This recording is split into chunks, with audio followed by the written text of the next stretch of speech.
I'm Dr. David Jansen. I'm Michael Sanders. I am Noelle Thrasher. And welcome to the Highlander Podyssey.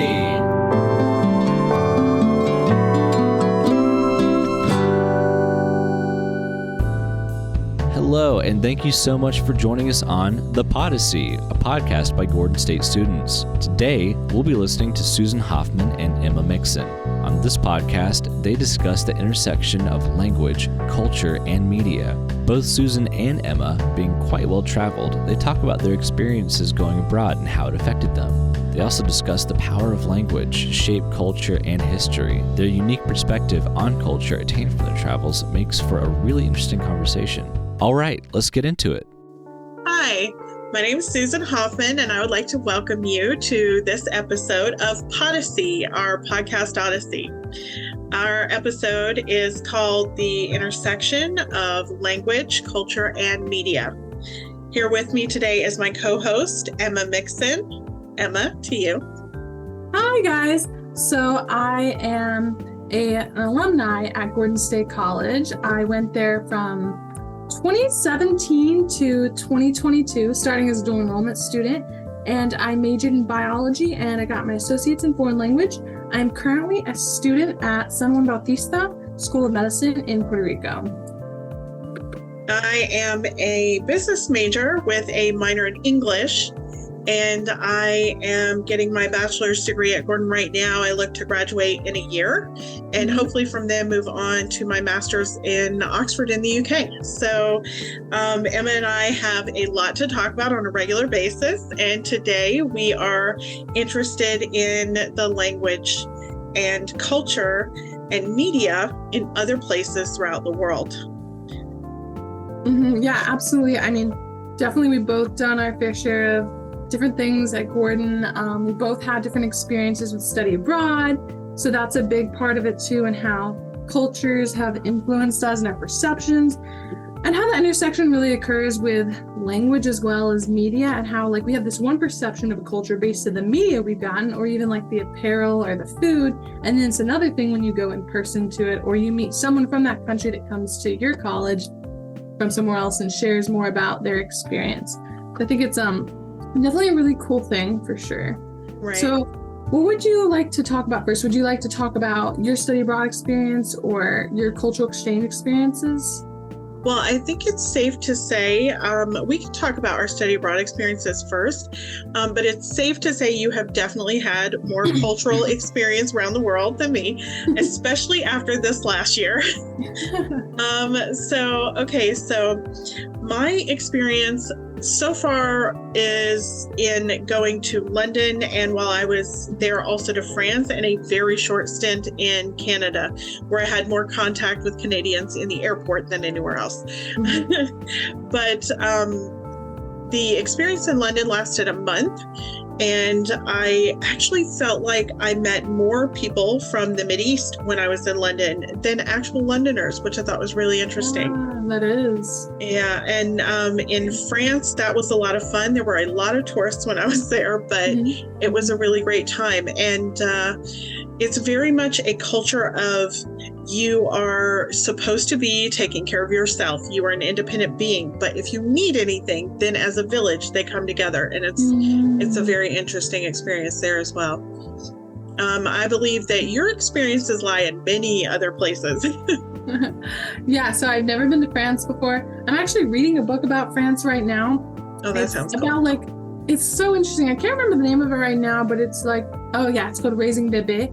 And it's all about like, it's about French culture, how their whole perception is different, how philosophers and artists affected the culture, and then how pediatricians affected how they do parenting. It's incredible. Like they're so advanced with like healthcare and like pediatrics and philosophy than we are in a lot of places. Their rates of like successful pregnancies and births are much higher. Like they're genuinely like, they don't limit themselves. Like when they're pregnant, even when they eat food, they don't say, I can't eat that because I'm pregnant. I can't have caffeine because I'm pregnant. I can't have seafood because I'm pregnant. Interesting. They do whatever they want, but they don't eat too much. It's all about moderation. They don't say, I can eat everything and a ton of it. They're like, I can have anything I want, but a certain amount. And it's really incredible. It's like they don't limit themselves, but they give themselves moderation. And then they end up enjoying themselves more. They don't see it like motherhood or parenting is like, oh, now I have to let myself go and I can't enjoy life and have to wear it as a badge of honor. Like, they think Americans are crazy to go without pain medication while giving birth. Like, they think it's insane. They're like, oh, wow. What is wrong with you? And they're also not really big into breastfeeding, but like, it's just funny because they're like, why would you put yourself through pain if you don't need to? Whereas like here in the States, we see breastfeeding as like a rite of passage. Yeah. And the breastfeeding, that makes sense, but like the giving birth without pain medication, like, right, it is a badge of honor, like, look what I did. And French people are like, oh, I eat whatever I want, but I'm gonna have pain medication and I'm gonna have a successful pregnancy, and that's how it's gonna be, you know? And it's just so interesting, the perception, you know, how it's like some of the things, it's like, it's not necessarily that it's right or wrong. Some of it really is better, I think, but some of it's like, I don't know if it's better, it's just the way they do it. And so right, it makes pros and cons to both. And yes, sorry for interrupting. It makes me think of the culture in, what is it? Is it Norway, where babies sleep outside in their prams all day? And well, not all day, but a great period of the day. They nap outdoors, and there's a name for it. I wish I knew it right now, but the culture very much believes in their children getting plenty of fresh air. Yeah. And you'll go by restaurants and children will be out in their prams in rows on the street. Yeah. Mm-hmm. And it's a normal part of their culture. Yeah. Whereas in the States, that would be child abuse. Yeah. Whereas the things we do in the state would be child abuse to them. I don't understand why. They have legitimate reasons. So it's just wild. Or even like, you look at the medical recommendations. So I was just reading the book, she said that their recommendation for how much weight you can gain during pregnancy is much less than what is in the US. It's like, oh, wow, way more weight that they recommend in the US, and France are like, no, you don't need to gain that much weight. You don't even need to gain more than like it's a very minimal amount. And yet they have more successful pregnancies. But then on the other hand, they don't recommend breastfeeding at all. Whereas in the US, we're like at least 6 months so they can get antibodies, so they won't have allergies, blah, blah, blah. Also helps the mental health of the mother, you know, like fight off depression, helps them lose weight. All these things is just interesting. What a different approach. Whereas to start out, the French women tend not to gain as much weight during the pregnancy, so they're not even, you know, it's just different. Everything's so different. And sometimes they reach the same conclusion from a different route. Sometimes they go a completely different way. And so I do think it's just cool because like the author, she's talking about it kind of like neutral. It's not that she's saying it's better, because she's like, I think there's really good things about the culture, but I don't know if I want my kid to turn into a snooty Parisian. That's honesty. Yes, that's so much honesty too, though. And you can't even do that in a lot of American books. And no, you know, it's interesting because it's like, I guess this is the point that we're arriving at, is that language feeds a culture, which then feeds media literacy in that culture. So it's like our languages, the difference of our languages and our understandings of what is okay and not okay in a society, in a separate country, builds the actual culture of that country. Yeah. And then defines how we use media in that culture. Exactly. And how like that freedom of speech comes into play, because there's a social freedom of speech. We in the US actually have a lot less social freedom of speech than a lot of other countries. Yes, I think which is so interesting. They'll hit you straight in the face. It's funny because Americans are so like freedom of speech, but we rarely are direct about things. We hop around. Yes. We go everywhere around it. And like you go somewhere like Latin America, they'll be like, boom, they'll tell it to you straight. In China, same thing. My friend who lived there for 5 years, she's like, they'll just tell it to you straight. And sometimes that took a toll on her. She's like, I don't really want you to tell me if I looked unattractive today or sick today. And then like, tell me I'm smart and kind sometimes. Yeah. Just different, and like how they get around things and how they tell you things. And yeah, I just liked how in that book she was just like, you know, there's some things I am so glad that my kid is being raised in France, and other ways I'm like, maybe don't pick up this habit, you know. That honesty, the freedom to be able to admit there's some things about cultures that I really like and other things I'm a pass on, and just be able to be honest about it. And that's what I've learned from a lot of other cultures, is the freedom and empowerment of being honest.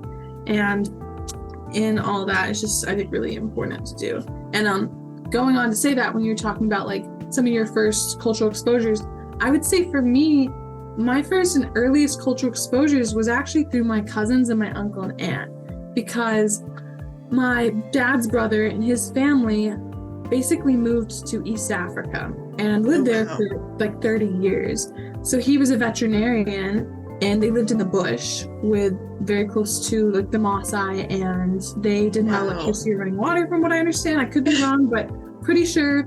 And my aunt actually gave birth to a kid without pain medication in Kenya, and she said she would never do that again. It was very intense and painful.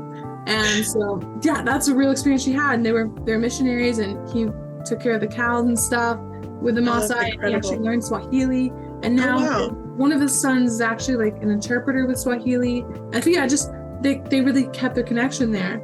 And that was my earliest exposure to another culture. Always knowing that they traveled everywhere. They went everywhere. At least that was in my head. And I had this perception that it was like always perfect and great and easy. But it wasn't, you know. There were hardships too.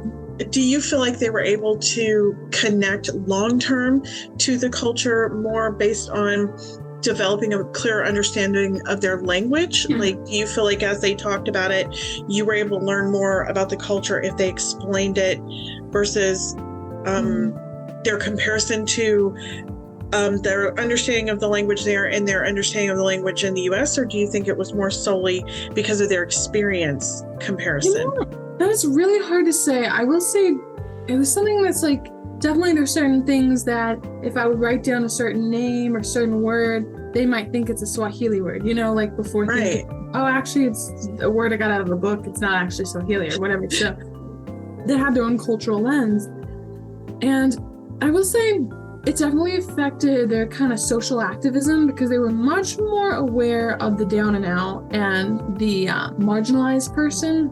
And also them being like well-traveled and everything, I always thought, oh, their lives are super interesting and super great all the time. And so when people say I travel, I'm like, no, I don't. Like they went everywhere all the time their whole life. So I don't really think I have traveled that much, but to a lot of people I have.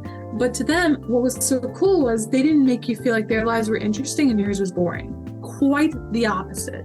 That's because it was like the career they went into. A lot of times when you think of missionaries, you think people that like, you know, they don't necessarily listen to your story, but in this case, they were really, really good at listening to the other person's story. They always wanted to know about you. They made you feel, and they do make you feel so interesting. They'll ask you questions. What are you doing? What's your life like? What's the world around you like?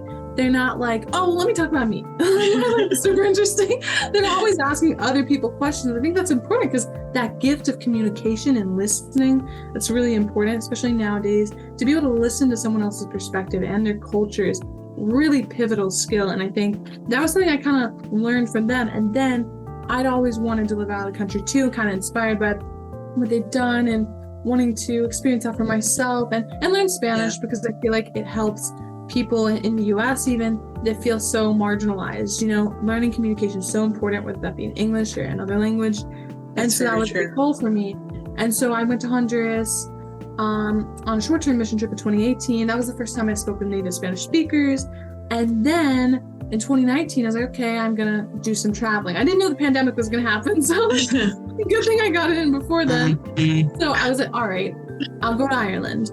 And I'll do this like week-long trip and I'll take a class about Irish culture. And it was really interesting because I realized every culture that I was studying, a lot of them had these two major groups that were fighting, you know, in this case, the real British and the real Irish fighting it out.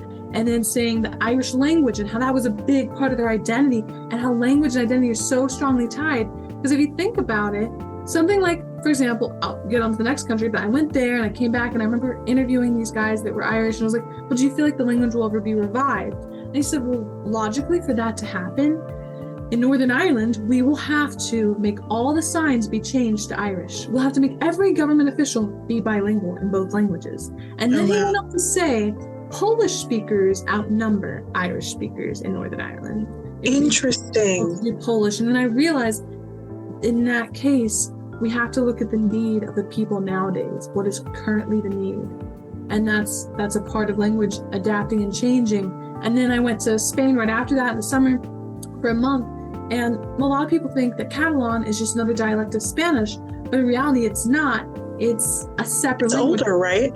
Yeah, but I'm pretty sure it is. But the thing is, if I told you Italian and Spanish were the same, you would be like, no, they're not. They're not two languages. But Italian and Spanish are more similar than Catalan and Spanish.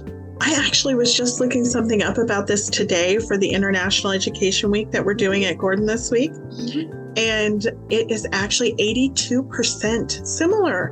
They have an 82% similar vocabulary, Spanish and Italian. Mm-hmm. Yeah. And then French is like 89% in common with Italian. It's crazy. Yeah, exactly. And it's just so funny because people will tell me like, oh, isn't like Catalan a dialect of Spanish? You would never say Italian and Spanish are, but yet Italian and Spanish could be different dialects. I mean, they originally were Vulgar Latin. And it's just so funny that people assume, the only reason they assume it's the same language is because it's the same country. And what I'm getting to is these were originally not separate countries, but because Italian people spoke a different language, people started to separate into groups. It was like, why would we in the same country, we speak a different language? So originally, Catalonia was like its own place, and then it got forced into Spain. And so of course the same thing like with Italy, like we're Italians, we speak Italian. They were like, we speak Catalan, we're Catalonians. And that identity so wrapped into language. Yes. And that's when I realized it's like they're different. And when I was there in Barcelona, you could feel it. You had flags, protest flags, symbols, right? Just like in the media. And in the media would talk about people that were like protesters that were in jail, like waiting to separate from Spain. Even now, years and years and years. Oh my gosh. They've been with Spain, but they'll even tell you, they'll be like, we weren't with Hitler. Spain was with Hitler, but we weren't. Because they have groups there that are full German groups still, right? Yeah, like they were against the Nazi regime whenever Spain was, going with them. So they were like a different country, even though they were always a part of them. So there's always that tension, and you see that through all countries and all cultures, that tension of different. And I think that's why, again, communication and cultural awareness and putting yourself in someone else's shoes really helps to bridge that gap and that barrier. I feel like we see that in multiple layers in the U.S. It's like in the U.S. we call it the Northerners and Southerners, but there's also the Americans that are born here and immigrants, and then all of the area dialects like Creole in Louisiana, where I'm from. And like so many different branches throughout the country, and so in the U.S. it's definitely prevalent here. Absolutely, language is such a growing, breathing thing. And it grows and develops the culture. Yeah, because you can see that if you even look up, there's this YouTube video, it's a 3-part YouTube set all about the accents in North America. That's interesting. My mind, like Native American dialects of English, Latin American dialects of English, on and on and on. And then like the New England accent that sounds more like a British accent. And it was just fascinating, all the different dialects that you've got. And it was just really, truly incredible. And I just didn't realize how many dialects there were. And then it gets really just nuanced, and there's the West Coast and all that. So there's just so many different things. And I feel honestly like each state is a different country, because when I came to Puerto Rico to study medicine, every classmate pretty much, if they're not from Puerto Rico, is from another state. And I'm trying to remember all the states. I can't remember, like, are you from Wisconsin, Idaho, Illinois? I don't know. I'm not even sure. But I feel like they're from different countries. I feel like, if I were from the European Union, and I were from one country, they're from another. That's what it really feels like. There's different dialects, different words we use, different accents. And it's just like that difference of geographic location and slang use. Like I use y'all a lot, and they note that. And a lot of other states are using it now too, because again, with media and everything, it's easier to say, it's not gender specific, things like that. Things change. And I just think it's really fascinating how that even gets put through online on social media, where people talk about those differences, they joke about the differences, they point out, hey, maybe we should use this kind of language. And I'm trying to think if there's any other, like even words like bathroom. Do you say bathroom, restroom, or do you say washroom, right? Because one of my classmates, she's from Canada. So it's just really, really interesting to see that. And what is it? I think they call it the loo in the UK. Yeah, exactly. So it changes, language changes. But, I would never have known that if I didn't watch British TV shows. So it's interesting when we talk about that media connection. I never would have had any clue if I didn't grow up watching BBC, hearing the accents. What if I'd stayed here and we didn't have TV? I might figure it out somehow, but it would be very direct through the grapevine. So I think it's very interesting just to see how those things change and diverge, and just the subtle differences. And then people think that everything's the same. There's just one story for something, and just seeing the nuances, all the different people groups and the minorities and the other people, in one country, in one region. And then like in that case, after I went to Spain, it was obviously a couple of years before I traveled again due to the pandemic. Mm-hmm. But once I did finally go out of the country again, it was to Paraguay, and that was this January all the way up until July. And again, I saw that identity divide and how there was one group that spoke more Spanish, another group that spoke more the indigenous language, and then there were groups that spoke German. And it was just interesting because I met people from all different places. Like you're saying, like you go to South America, you think you're going to meet South Americans, but I met a lot of South Koreans, and I met a lot of Russians, people fleeing, certain... It feels like from far-flung places. Yeah, and then you just find the most interesting collection of people. Exactly. So I thought it was really interesting just to see how that divide ultimately happens, how there's all these different cultures. It's multicultural. Every country you go, there's always going to be people from different cultures. You're going to see restaurants from all different countries. And it's just going to be interesting because, you get a little bit of everything. And I remember going to this place and this guy was talking and he was from Brazil, and I could tell his accent was a little different, but I eventually figured out he's from Brazil. But, obviously I'm not the expert, but it's probably Brazil. And he was speaking Spanish and kept saying certain things that gave him trouble in Spanish. It's like, okay, he's not a native speaker then. But he was just saying how it's crazy nowadays with social media, how there are people doing TikTok videos in the Amazon. How in the jungle, I've seen some of those. It's so crazy. They have the wildest, I fully agree with that. That's insane. The things that you see online nowadays coming from the most unique places. I have seen the crowded streets of India and from very poor neighborhoods. I have seen, a market in Turkey. I have seen Rwandan people dancing in the street. I have seen, there was, what was the place called? It was a plateau in a portion of Brazil, and they had indigenous peoples at a market in the street selling everything that you could imagine that could be grown there, plus coffee. There was so much that media kind of connects us to these other cultures in the world, exposes us to all these languages. Yeah. And yet they're all developing so uniquely, despite a more interactive connection these days than we've ever had in, the history of mankind. And then we're able to share things like our music culture, our television culture, our advertising culture. One of the funniest things from being in the UK was, so I was taking a class while I was there, and the professor sent us out on this advertising scavenger hunt. Yeah. So we were looking for very UK specific advertisements. And the one that I found the most amusing, which Americans will get this joke, was a Burger King in Paddington Station. And it wasn't that there was a Burger King there. It wasn't that it was in Paddington Station, even though it was kind of funny because it was weirdly close to the tracks. It was that it was all chicken. There was no burger of any kind. And it's because in the UK, they eat primarily chicken. They don't eat a lot of red meat. So it was especially not in comparison to the US. And it was, it's very funny. I actually have a photograph of it. And it's the whole entire menu and everything is chicken. Wow. So. Yeah, when you think about advertisements, you advertise to your target audience. You got to know your audience to know what they want. Right. And if the audience doesn't eat red meat, then you're not going to sell that to them. Then why have it be a Burger King? Burger King was just trying to get their foot in the door or something. It's the Impossible Burger, so you can do whatever you want. Yeah, I guess so. You really do have to look at how the culture's changing. Are they getting more aware of the environment or health or whatever? Why are they eating the way they're eating? What do they want to eat?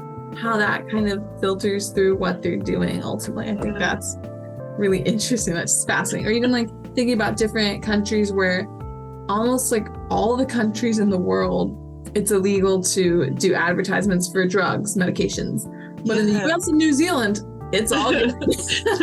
And you can do that. And in Puerto Rico, since it's part of the US, since they're related, you can do like commercials for medications. But my friend who's living in China, she's like, getting back to the US, I was like, why are all these commercials about medications? She just forgot about it, I think the pharmaceuticals run the country a little bit. Too much lobbying is my personal opinion. Understandable. I mean, or even like it gets a little bit scary because you get to like kids TV shows, you go on different channels like Disney Channel or Nickelodeon, and you look at commercials and it's all like candy and like terrible and healthy stuff and toys, and that's just targeted to the kids, and it's a little scary with the candy because it's candy for kids and drugs for adults. And so it is. Yes. How does that filter in? And then like we see how powerful media really is, and how television and how phones and how they're getting all this information from it. You realize the information is powerful, and so can these messages that they're sending and just how they can change everything. You can even think about there's a certain singer who's Puerto Rican, and he was being involved in protesting, and the protest got so strong that the governor actually stepped down. So media and your voices are powerful. Language is powerful, and knowing how to communicate and making other people's voices be empowered just like you would want your own, allowing others to speak and speaking yourself really can change the world. It can change your region. It can just change a lot of things, and it may not make everything perfect and better, but it helps people process the stuff that is going on. I think that's why the humanities are so important, because people need to have those critical thinking. I was just thinking that the critical thinking skills, and like you said, that's what makes humanity so important. And I think it's safe to say that the more as a country, as a nation, as a culture, that we get outside of the US and expose ourselves to other cultures, exactly, the more capable we are as a nation overall. Yeah, exactly. Because like there's gonna be problems with every culture. There's no perfect country or perfect culture, and you don't need to pretend that there are and that there is. But you can sift it out and see like the good in each thing and the bad in everything, and process it and learn how to connect with other humans, other people with their problems, and be able to relate. And I think that's why language is so important, and that's why being culturally aware is important. And I think definitely there's so many forms of media, whether it be the written word or videos or podcasts like we're doing right now. This kind of information helps to connect people. It can be used for bad, but it can also be used for good. So I think that's definitely a really important thing to remember. That's very well said. And so often today it is used for bad. And it's almost like we need to practice more diligent citizenship when it comes to our social media platforms. Because if you don't have good citizenship and this is the primary way that you're interacting with the world, it's like, what value are you placing on the world around you, the environments around you that you're involved in? Exactly. So it's a really huge part of it. I think having that level of media literacy, I think, is what the world needs to develop next, maybe. Absolutely. Absolutely. Well, thank you so much for having me do this podcast with you. I had a lot of fun, and I really hope that people are able to benefit from it, and that it can help grow and strengthen the humanities program at my alma mater and just at other colleges in general. And hopefully also grow and strengthen people's passions with the English department too. We definitely want to see those departments thrive and grow, continue to develop at Gordon. And I appreciate you coming on and chatting with me about all of this. I love chatting with you about language. We could talk about this for days. Yeah. And I guess next time, if there is a next time, I will make sure to include you. Definitely. All right. Thanks so much, Emma. All right. Thank you. Thank you so much for listening. This podcast was written by and features Susan Hoffman and Emma Mixon. Audio engineering, recording, and editing by me, Michael Sanders. Intro and outro music written by me, Michael Sanders, with help from Dr. David Jansen, also featured on guitar. The intro music, titled Colorful Flowers, written by Tokyo Music Walker. Executive producer, Noel Thrasher. And as always, Highlanders forward. Keep reading, gang.